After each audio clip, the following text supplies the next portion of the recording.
So here's my hypothesis about business strategy as a game, as written. And this includes the corporate game, although that has the most complexity in it, is that the game is optimally solvable, which is to say that you can calculate out what the optimal move is, and so long as you're doing that, there's no one who can defeat you. If everybody's calculating the optimal, well, whoever's the prime bidder is going to get the advantage that turn, and it's going to whir along in this sort of stasis and downward spiral. In particular, what you're going to be doing is you're going to be looking at how much everybody pays to maintain their crap. Now, the game can be reversed. If there's a poor player, for example, who will take one of your factories off your hands, perhaps for a small amount of cash, that person has just lost the game and perhaps made you the winner.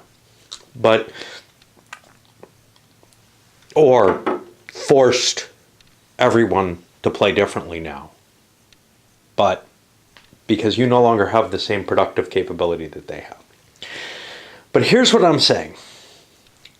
If I produce the amount of goods that keeps my losses just below the losses that you need,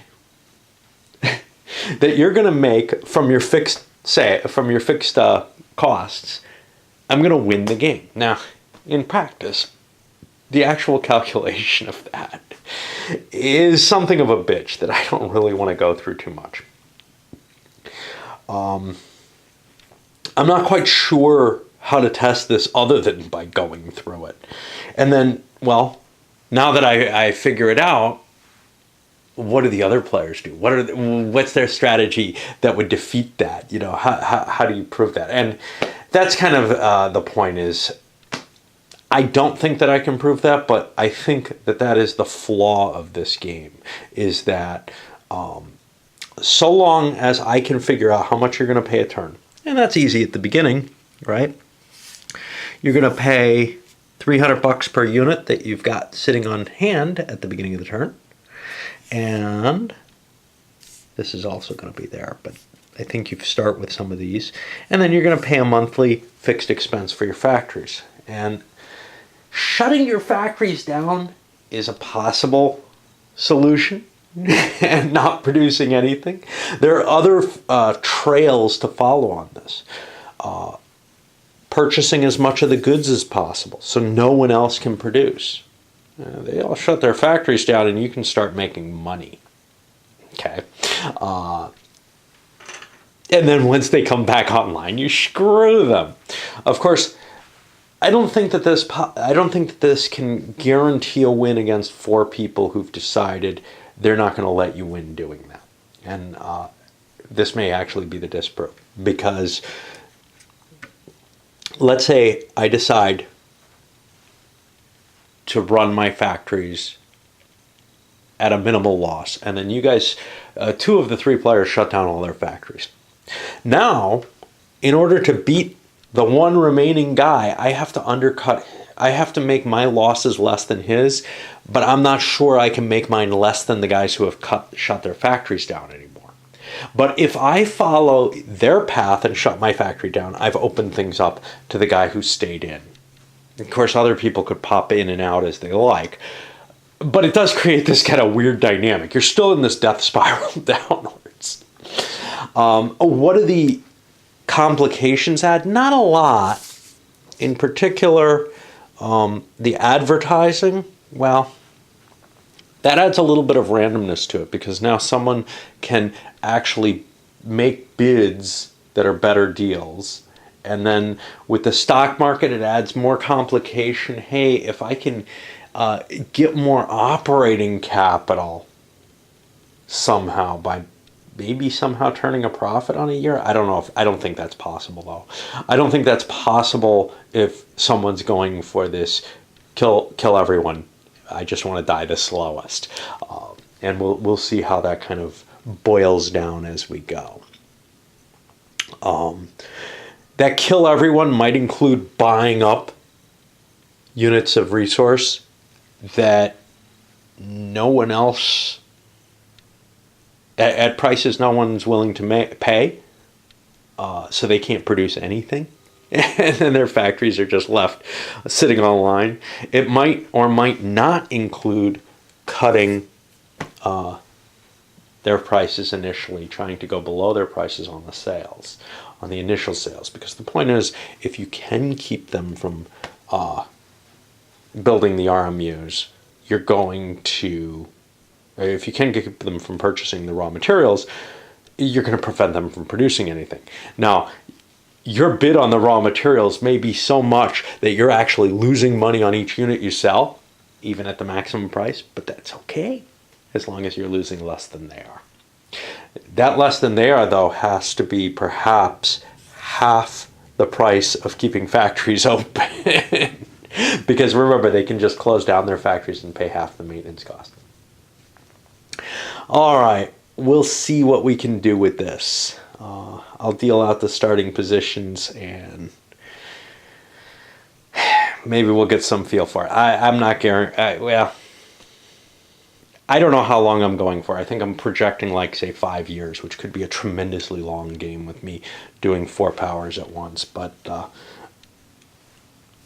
it might not. We'll see. So now the board's been set up. Everybody's got 4 raw materials, 2 factories, normal factories, 2 finished products in hand, $10,000.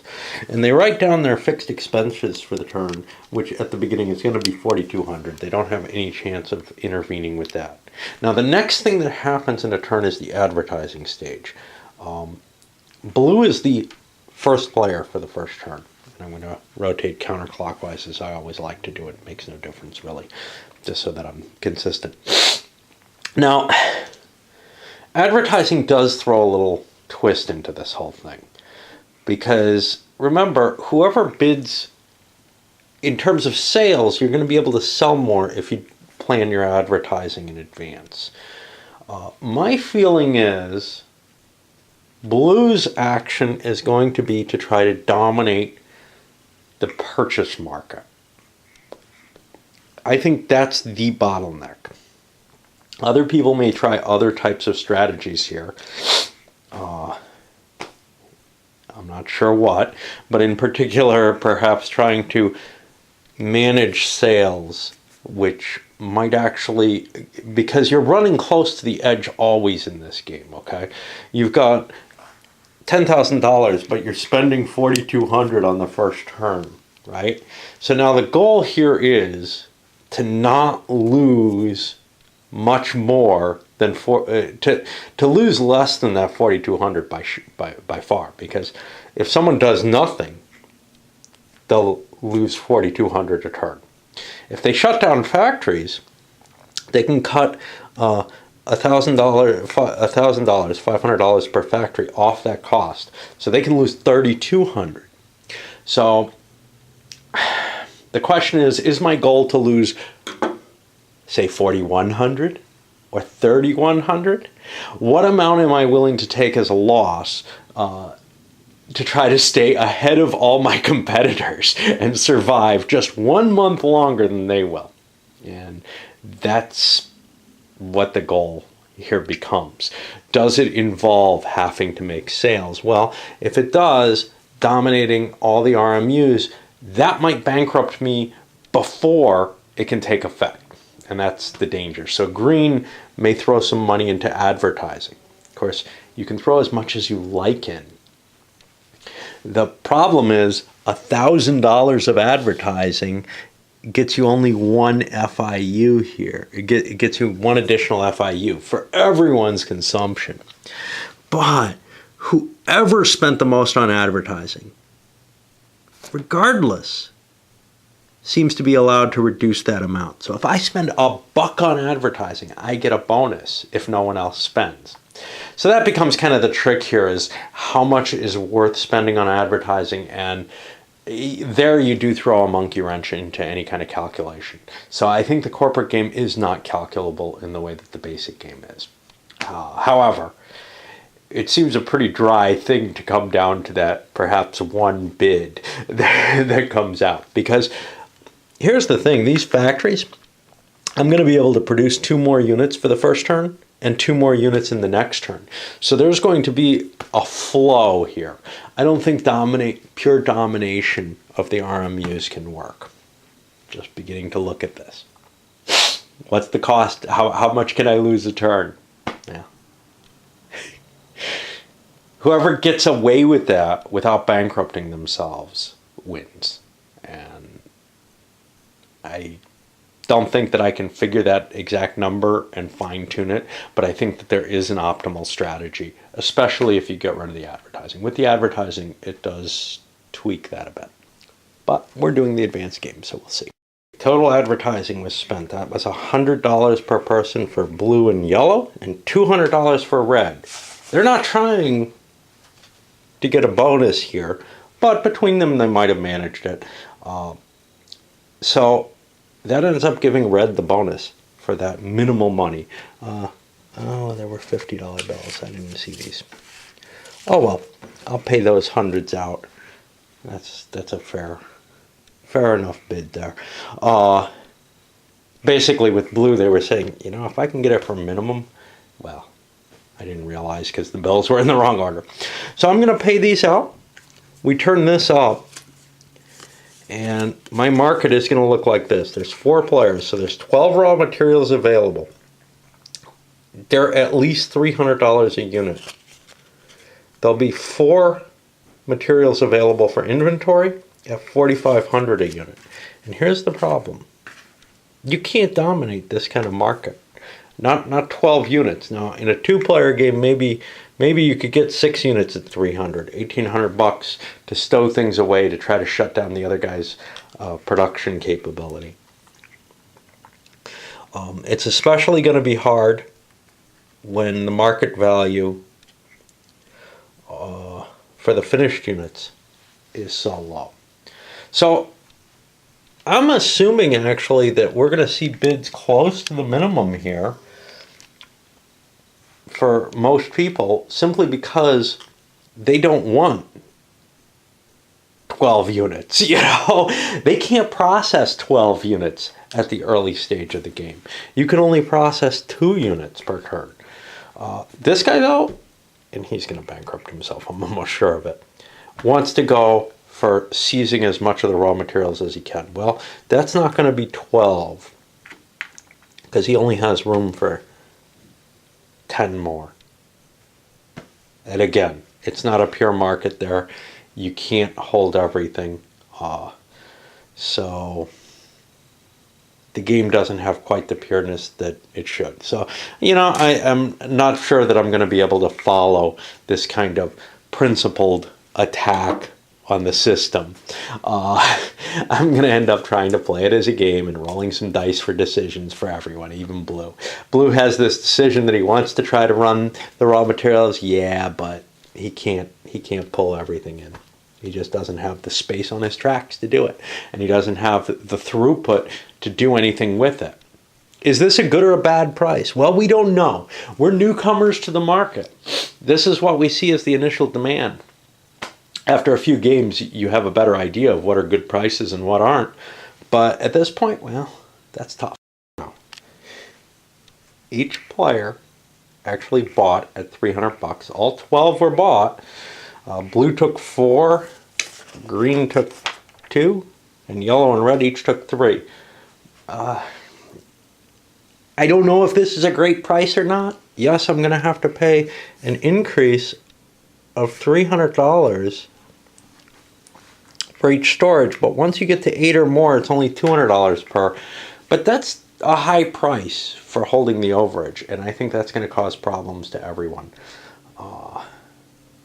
That actually dominating the raw materials is not the way to go about this. Now we go to production. Now for production, it's going to cost us $2,000 to process each unit. Now, we don't want to process more than 2 units, that's for certain, right? Not that we can, we only have 2 factories. But the reason for that is, as we drop, these things cost more to hold on board. They cost $500 a unit, 8 or more cost $350. So stockpiling finished goods is not as useful as stockpiling the raw materials. So everybody's really going to produce 2 or less because they already have 2 of these in play. The question is, how many are they going to sell? We're feeling a little uncomfortable in terms of having too much production online, but, well, I don't know. We'll see what the bids end up and where people see their cut evens. I think the big advantage goes to the guy who slipped in that good advertising bid, to tell you. Everybody except yellow produced their goods, their full goods. Now this is a big difference between executive decision in this game, in addition to the way the market gets structured in executive decision, where it's not just a free market bidding situation. Demand moves around. Supply and demand move around in executive decision. They don't in this. They're fixed by these cards. But I did forget about the special situation. Cooperative advertising next month. Everybody's got to pay $1,000 in phase 1. And then for every succeeding month through November, there's going to be 1 additional unit available. Now, whether or not that advertising costs, I think this is a separate advertising fee that's going to be laid on everyone. They can still do their normal advertising for that month or something to try to promote their own brand. But this is kind of like, drink milk, it's good for you, you know? So everybody's produced their 2 units, filling out the entire possible sales. Everyone can make all the sales, except yellow, who's only committed to trying to sell 2. They're actually thereby cutting their costs, saying, you know, I don't know, I don't think that I can spend this. We'll see how these decisions kind of work out. Now, the difference with executive decision is your production plan is based on your bid. So you actually make your sales bid based on the raw materials and the production capability you have. In this, you have to actually produce the goods and put them in a position where you might have to store them before you find out whether or not you sell them. This game has this special storage situation. Executive decision has a I'm going to throw a bid out there that I'm going to sell, you know, 6 of these items at $1,000. And if I don't get any demand for that, I'm not going to actually produce them. There's no cost involved to maintaining your raw materials and your finished goods in that game. That game becomes a much more subtle game because you can sit back and wait until the market works well. Unfortunately, you can game that market. The supply and demand system for it is something that you can really wreak havoc on by making bids that you have no intention of fulfilling. But that if they were accepted, you could physically fulfill them. And it's just a very, very twisted little system with that, where you can drive prices to where you want them. In this, you don't have that kind of control over the prices. And in some ways, this makes this a cleaner game, but it also makes this a brutal game of the race to the bottom. I'm hoping, yeah, I gave him his money back. I was producing too many. At this point, I put the bids in for each of the different players and as to what they're willing to sell to. And I've got to figure out what I want to go with. Let's take blue again as my test case here. So far, I've spent $6,200 on this turn. Oh, $1,200 more. Sorry, $4,300 for that. I bought, let's see what I've spent. $4,300. I paid $1,200 in those. And I paid $2,000 in production. I've spent $7,500. My goal is to probably get it somewhere close to my expenses. So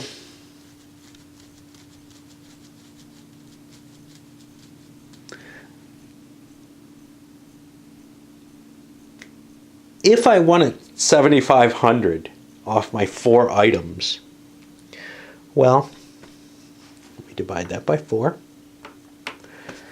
And we get we'd only need to ask $1,875, and I would break even. That's not bad at all.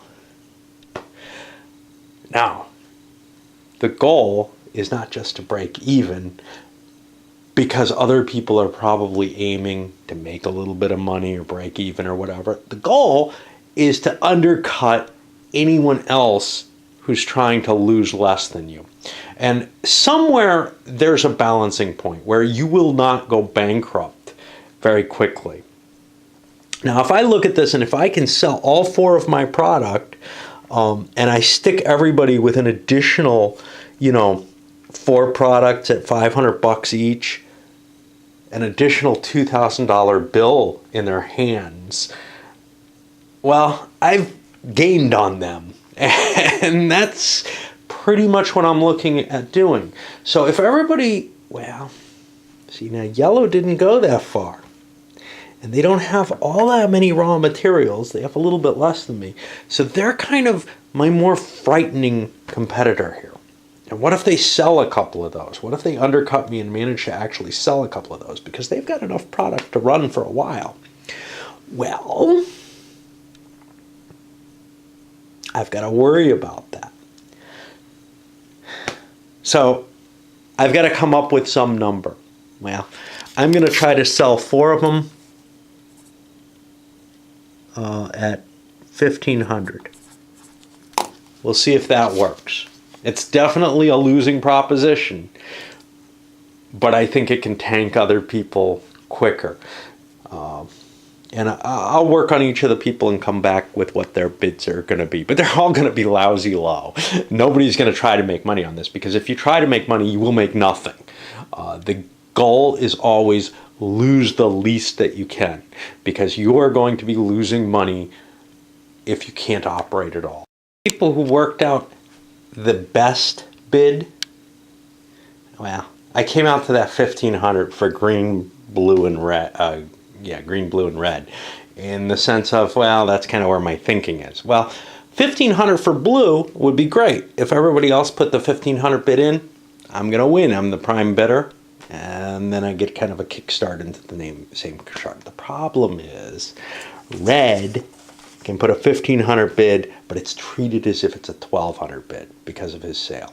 Yellow, because of his startup costs and initial costs and not having 4 of these in place, even though he didn't have to pay the $2,000 extra cost, put in a big bid of $2,500 without really thinking about things. I was looking at, this kind of divide up the costs for the turn, come up with a value, and try to lose the least. Well, by not producing, losing the least didn't work out very well. He should have produced. So his kind of minimalist thing might have worked if he hadn't bought units and if he kept his costs as low as possible. But the problem is other people are putting bids that are good enough in that they can actually make money. So only one person sells anything, who's red, and he gets $1,500 for all 4 of his units, which gets him a quick $6,000.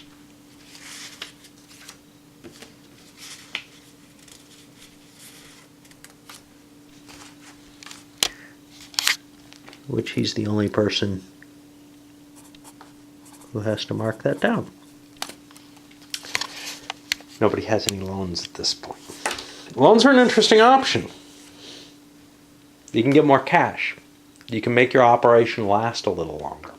Everybody's going to have to pay $1,000 next term. Everybody's got their startup costs of $4,200, approximately, maybe more than that. Guess what? You didn't make the sale, you're not going to make it. Right? You are not going to make your fixed costs for the first turn if you didn't make your sale. Now, it's all because someone decides to tank the market, but you can see quite clearly, what if somebody tried to make money off of this? Well, they would be in the same boat as all the other folk who didn't sell anything, right? All right. So, at this point, we're looking at quite a big expense that's mandatory next turn. Now, there's emergency loan rules, but you really don't want to have to take advantage of that. So everybody's going to have to take out loans now to make their companies work. Now, let's look at Blue in particular. He's allowed to take out a loan. Let's see what our restrictions are here. And yes, this isn't going to last very long. Up to half the value of each factory he owns. Well, my factories currently are brand new, so they're worth, what is it, $5,000 each? So I can take out $5,000 in loan. I'm going to have to pay 1% of that each month. That's going to be just $50 a month.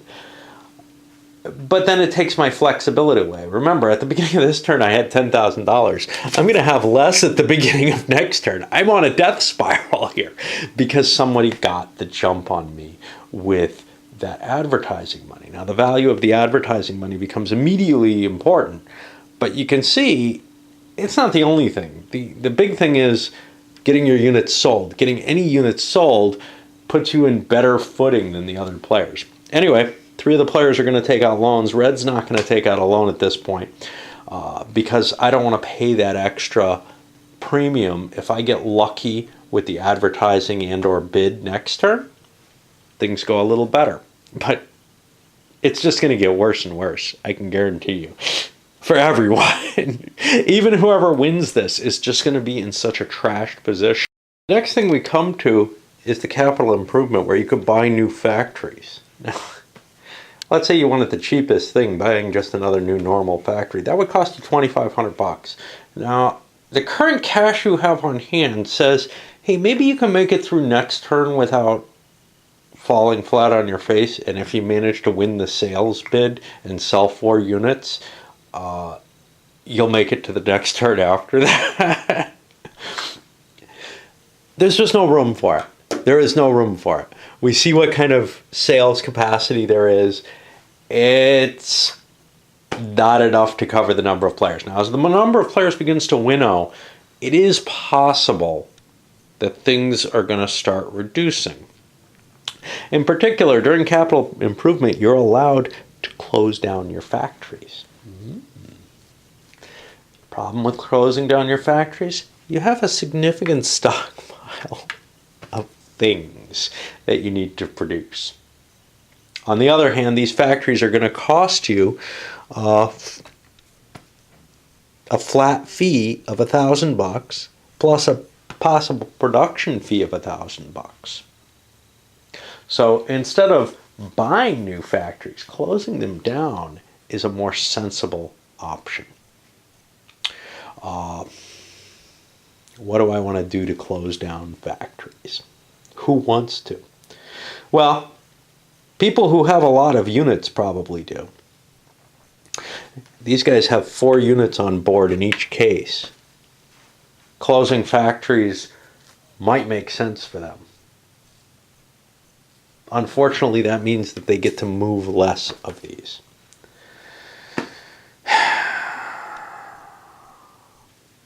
Let's see if anybody wants to go for it.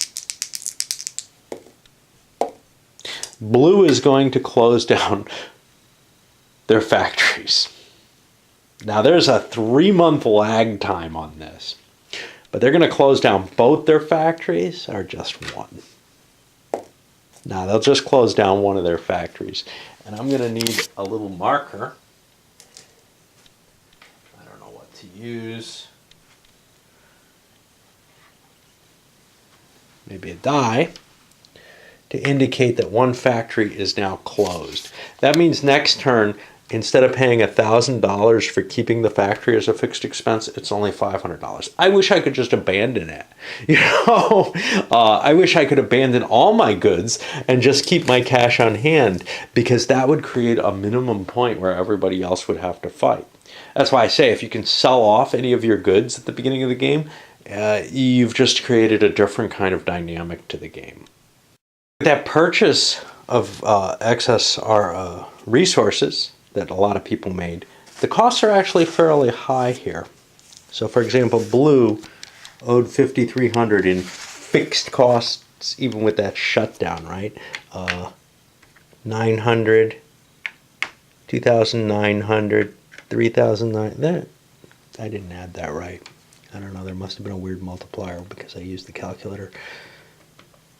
1,800 for that. Oh no, 6 times 300 is 1,800. Plus 1,500 for the factories. Plus 2,000. Yeah, 5,300 for that. Other people, 5,200 here. Why so little? Just these? I don't know. I may have misadded.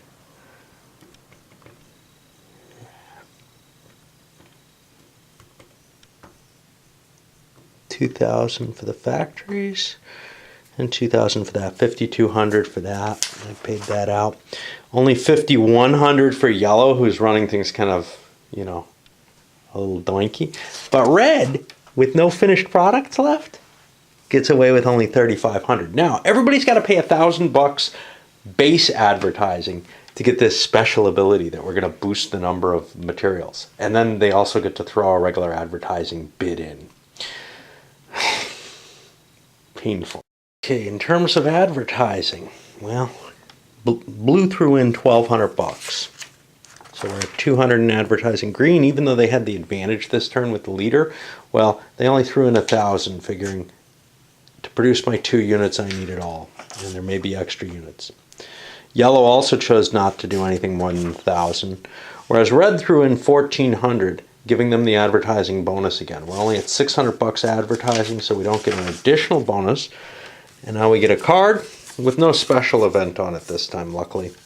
And their units have gone up to $800 minimum, but $6,500 with 12 units for sale. So the market has gotten a lot more demanding, but the raw materials are painfully expensive. Now, that means we might be able to sell everything. Everything that's out there right now is only 10 units. There's 13 available. After we see what people can produce, maybe there's a bit more leeway here because of this big demand. Here's where the leeway is. And this is where it gets kind of random, right? Is these cards coming up. The leeway is that no one person can just command the market anymore, right? This guy's going to have 5 products maximum. He's going to have 6 maximum, which means undercutting everyone is no longer necessary. You just have to undercut and maybe be the second lowest guy, right? Now, red still gets an advantage with their advertising, but they're not going to have a lot of units to sell. Not knowing what the demand is going to be, not knowing what the market is going to be like, that can really affect things. It turns out that having extra stock might be kind of cool, because if more cards like this come out, it's going to be tough to buy more raw materials from the board. So now at this point, everybody makes their bids on the raw material. With everybody having sufficient raw materials, camera cut out there for some reason. I must have bumped the shut-off switch. And this kind of rosy atmosphere, what happens? The bids don't significantly increase. Blue was able to say, hey, I can sell them at 1,600 and break even for the turn, and that means I'm doing, and actually make a little bit of money for the turn, and that means that's cool, because I'll actually be cutting down next turn's costs if I get rid of all of them, and I'm sure to make that because of that one. Green, same kind of thinking, also went for 1,500, trying to sell 6 of them that way. So we're not seeing very good movement here. Yellow said, shit, I'm really worried. I want to get rid of all 4 at 1,000. Those go. Yellow, or red, says 1,600, but my 1,600 turns into 1,300. So I'm going to sell 2 of them. So that's 6 sold. So now the next question is, we have 7 more to sell, I believe. 6 out of 12 make it 13. It's a baker's dozen. Well, the 1,500 is going to be 6, so he's only going to sell 1. I think blue is about ready to go bankrupt, actually. I'll calculate out those values, and we'll get down to, he'll have to pay his loan interest, and we'll get down to capital improvements, see if anybody's closing down more factories or doing something maybe even more unthinkable, like building factories. I can't see it, but at the end of the realm, green made like $9,000. He has a big pile of cash here. Doesn't feel too bad off. He started with $10,000, took out a $5,000 loan, and he's not that far behind right now. He's close to that 10,000. 8,999 and 8,950 or something like that. Over here, red did not take out that loan, but his sales have been lower, so he's only made 3,900 left. So he's only lost, $6,000 so far in the game. Yeah, that's not bad for a startup, right? Well, other people are more troubled. Blue is hosed because he didn't sell his stuff. Now, his only real hope here is he could maybe survive. He has $1,550.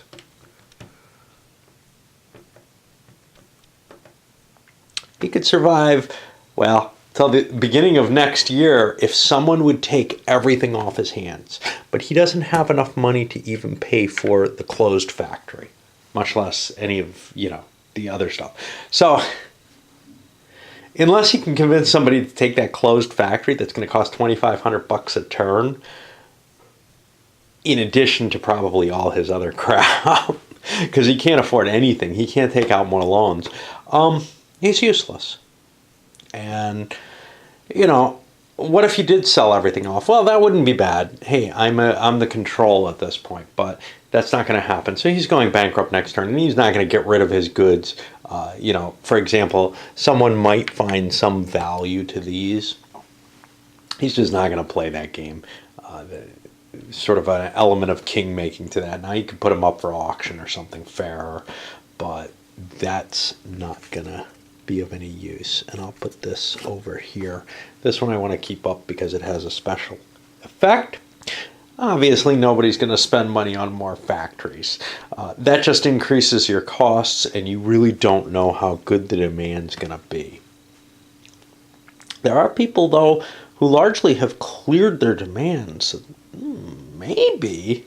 Let me think about it for a moment. No, I mean, building a factory costs $5,000, right?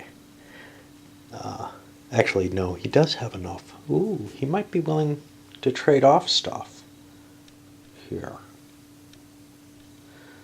Because this is not costing him $5,000 or something, or $2,500, which is what I was thinking it was. It's costing him $1,500, which is what he has here. But if someone took all his goods off his hands for free, see how ridiculous this is. If someone took all his goods off his hands for free, he could last 3 turns with this factory. Yeah. I mean, what can he sell? The raw materials? People don't need them. They might take his working factory for free off his hands. What's he worth if that happens? That's worth $1,500 he has to pay for those suckers. He just doesn't have it. Basically, someone would have to assume most of his debt, most of his possessions. So this is going to cost him $1,500 right here. If he got rid of everything except these, which he could conceivably sell, he could stay in the game. But who wants that burden? No one. No one has that. And if you did have that, taking these off his hands for free would be good. Good for the player who does it. Is someone willing to take everything off his hands so that he can remain as a control? Yeah, maybe. If anyone can afford it, it's Green. So I'm going to roll a die, see if Green's willing to do that. He is if he can afford it. That'll be 3 of those. That's 1,500. Plus 3 factories at 500 each. Another 1,500. Another factory at 250. And then 7 resources at, that would cost him 2,100. Cost him $5,000 more than that. That's the cost that it would cost him to build a new factory. So I think he's going to take this. I think he's going to take this whole deal.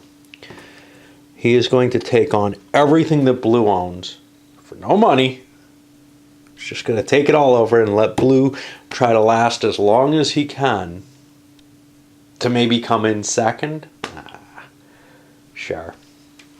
Because he's bankrupt otherwise. So that's 5 of these. I'll put this for the closed factory.